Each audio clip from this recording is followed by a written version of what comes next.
તાપીના ખેડૂતોની જીવાદોરી સમાન ગણાતી વ્યારા સુગર સ્થાનિક રાજકારણના ભોગે વર્ષોથી બંધ પડી હતી, જે ગત વર્ષથી ફરી શરૂ થઈ અને આ વર્ષે પણ ચાલુ સિઝનમાં સારા પિલાણની આશા સાથે ફરી એકવાર શરૂ થઈ।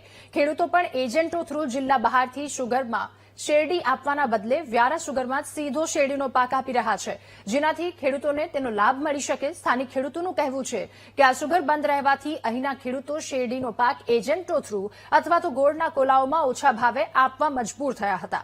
જોકે હવે સુગર ફેક્ટરી શરૂ થતા ખેડૂતોના ચહેરા ફરીથી ખીલી ઉઠ્યા છે, ત્યારે ગત વર્ષથી ફરી શરૂ થયેલી આ સુગર રાબેતા મુજબ ચાલુ રહે તેવી સ્થાનિક ખેડૂતોએ માંગ કરી છે।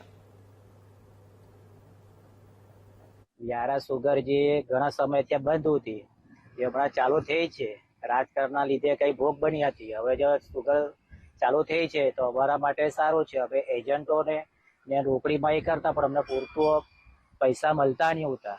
હવે જે આ સુગર ચાલુ થઈ ગઈ, કોઈ રાજકારણ વગર જો સુગર સારી રીતે ચાલે તો અમે પણ અહીંયા શેરડી નાખી શકીએ, તો અમને બે પૈસા અમને મળે એજન્ટો કરતા, તો અમારા માટે સારું છે।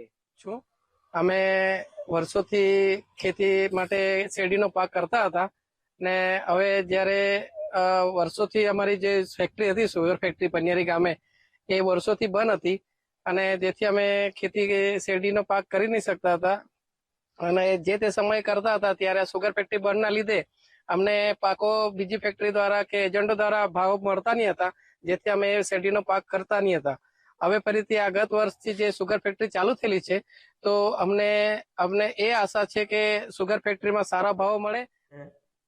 આ ચાલુ વર્ષમાં ટાઈમસર 7 તારીખે ચાલુ થઈ ગઈ હતી અને શેરડીનું ક્રશિંગ સિઝન પ્રમાણે કન્ટિન્યુ ક્રશિંગ કરે છે અને પહેલો હપ્તો અમે 1000 પ્રમાણે મારા સભાસદને 21 તારીખે અમે આપી દઈએ છીએ અને બીજો હપ્તો બી અમે 800 પ્રમાણે આપીએ છીએ અને છેલ્લો હપ્તો રહેશે તે પણ અમે ટાઈમસર આપી દઈશું।